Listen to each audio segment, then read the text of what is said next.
All right, thank you for staying with us. It's still sports tonight, and in case you missed out on the first part of the show, it was dedicated to the Lagos State government and the Federal Ministry of Youth and Sports, the plan to rehabilitate national monument, the National Stadium in Lagos. I wanted a chance to talk to the Honorable Minister what you guys talked about on the show, that Abuja, where his office is at the National Stadium, he should just from time to time overlook his office to the pitch and see what the pitch is like. The pitch of the Abuja National Stadium and the Lagos Stadium that has been abandoned for 15 years are almost competing for the same. But there's supposed to be a maintenance department in the sports ministry. They didn't have maintenance department in Lagos. So they are not working. Your guess is as good as mine. It's very, very, our attitude towards National Monument. Is so the Eagles can't even train inside the main bowl of the Abuja National. Training. The Eagles can't train inside the Abuja National Stadium. It's that bad. Yeah, and the last Charity Cup that was played there was, I mean, the players must have gone through excruciating experience playing on that turf. That's just an aside, because I know only you would like to talk about it and talk about it and talk about it. All right, let's close the chapter. The minister is already aware and things will change. All right, so guys, Super Eagles coach Genetro has named the squad for the friendlies against Senegal and Burkina Faso, a list of 25. The usual suspects. The only difference is that our guys in China, the captain of the team, John Mikel Obi, strikers, Brown Ideye and Odion Igalo are not there. Obvious reason, the coach wants them to settle into their new clubs. But then, two new call-ups, Noel Bazi from Hanover in Germany and Tyrone Eboué. We have been talking about Tyrone for a long time. He has a chance now to get back into the team. And then a few guys are returning, like Victor Osimhen, like Chidozie, Awaziem in Portugal. More of some of the same. Well, Tony, you said Odion Igalo and Brown Ideye, settling down in their clubs. But I mean, on Monday, we used a story here where the Super Eagles captain Mikel Obi called. We don't know whether these two strikers called the coach. No, they are in touch with the coach. Yeah, they are in touch with the coach. Yeah, it was a coach that decided that they should and settle. Some of them wanted to come to play, but the coach said, "Look, like Brown, he's barely spent 2 days in his new club." So okay, let's leave that aside. I looked at the 25 players, Tony, and like you said, there is no perfect list. People, you can't agree, but I looked at. You are not happy with some of the names? Yes, I looked at the performances, the playing times of some of the players. A lot of them are just recuperating from injuries. The lad that plays for Hanover 96 in the second Bundesliga, it's not actually the Bundesliga. His club is on second on the likely to fighting for a place, likely to gain promotion. He's listed as a midfielder, but on the list in the Eagles, he's listed as a striker.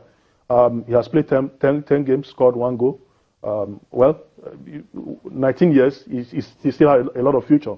But based on that performance, you may want to ask, is it not better to get a home-based player that is doing so well than a player that is not so prolific, in quotes? Then another player, Chidozie Awaziem, since January, he has not played for his club. He has not played for FC Porto since January up till date. So what is the yardstick for inviting a player that has not tasted action? Is it not better, like I said, to invite another home-based player that is playing regularly?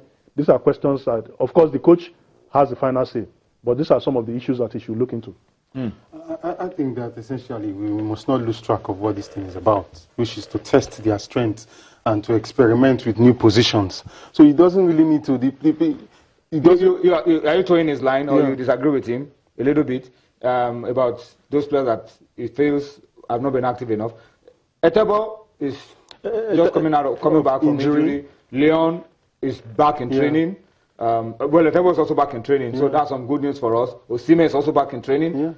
They are coming out of spell, but because it is a friendly game and they are part of the main team squad, I'm sure that's why the coach wants them to be around for this one. They may not even play, but then it's an opportunity for the team to bond and for the coach to be able to spot new players and new options in case your main guys are not available or you run into problems with injuries or loss of form.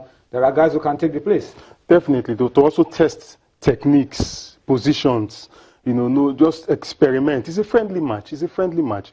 Definitely, there will be opportunity to assess other players who are not in the team, to check out their club performances, even the players in the local league. There is still an opportunity to get them into the squad.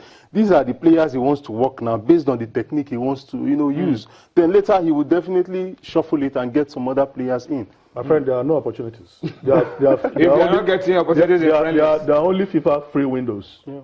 Before the match against South Africa. So it's either you get it right or you don't get it. But if any player is doing very well, even after this friendly game, opportunities are still there. The way you can defend what the coach is doing, only one home-based player, which is a goalkeeper. Yeah. The only way, that you can defend if I want to just play that role is to say probably the coach is looking at the CHAN as being where the home base will have to prove that, look, I'm ready for the big stage. Yeah, but the CHAN qualifiers. No, but he can also get one or two home base players.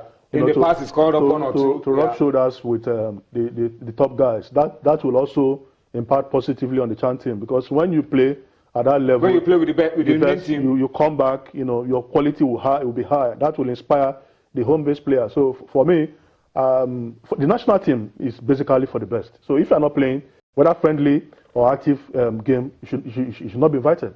It must be for players who are playing regularly, the best players anywhere. I don't care whether you play in the second division or you play whatever, but you must play regularly. That you are not playing means that there's something wrong.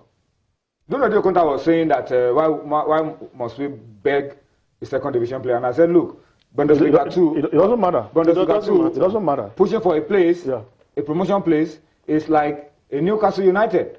Who knows in the championship? Yeah, and if Christian Atsu is Ghana's main guy and is playing in Newcastle United, then you can explain why. Atsu is a super regular. Super regular. Okay. We've had for Newcastle. Yeah, we've had cases in the past where the likes of Eguavon were not really playing in the top flight league in Belgium, and they were still making the team. Even Samson Siazi at some point. We've had players in the past who have been sitting on the bench, but whenever it comes to national team, they are not able to deliver. They are able to deliver. So this, I'm sure he must have looked at these players. He must have looked at what they have to offer before bringing them in. It's a friendly game. It's a friendly game. I think you can afford to experiment with these players. All right, let's move away from that. But we want you to talk to us about it. What do you make of the list of 25? If you go on to the NFF website, you will see the list of 25. We couldn't reproduce it for you, but it's the same. Regular. The same guys, Daniel Akpe, Kali Keme, Daniel Akpe, Ikechukwu Ezenwa, Kenneth Omero, William Trustekong, Leon Balogun, Elderson Echejele, Christian Madu. You know what? Just check out our list for the game against, what was our last game? Algeria. Algeria. With the exception of this. Remove Mikel, remove Ideye, remove Igalo, and put Ebueyi, put Bazi, put Osime, and then somewhere put Awaziem. I'm sure you won't miss it. You're home and dry. You're home and dry. So you can begin to visualize all of these things. So talk to us about it really. We want to get your thoughts. We want to know what you think. Particularly the issue of the home-based players. What do you think about it? There's no perfect list in the world, so sometimes I just allow these things to pass. But let's know what you think about it. Let's talk about the Beach World Cup now. The Beach Soccer World Cup. Nigeria has been drawn in Group B. It's not too bad a draw, but we are going to be playing from Group B. Let's see if we can let you see what the group is like for us. Mexico, Italy in that group. Italy look like a team that can give us a good run. And then we are going to be waiting for the champions from Asia to join us. It's a tricky group. Yeah, very tricky. You may think that Asia, they don't play beach soccer. You'll be surprised that the Asian teams are very formidable in this kind of football. Yeah. No, I mean, the Asian continent have shown that whatever they put their hands in, they do it very well. Everybody has attested to the revolution, in their leagues. So the key thing for us is preparation. We must prepare. And that is where the Nigeria Football Federation comes into it. We must ensure that the team, the coach Ejo, give him the necessary support. Ejo? Yeah, Ejo. Get the necessary support, play a lot of friendlies, Anyway, Ejo is a nickname. Aldo Adamu. Aldo Adamu, yeah. But yeah. AKA But, Ejo. but People even know him more. Ejo has taken over his real People name. even know him more as Ejo than his real name. So they have to prepare to him. I mean, before now, we have relied on, the ingenuity of the boys. But at this level, you need friendly games. You need adequate preparation.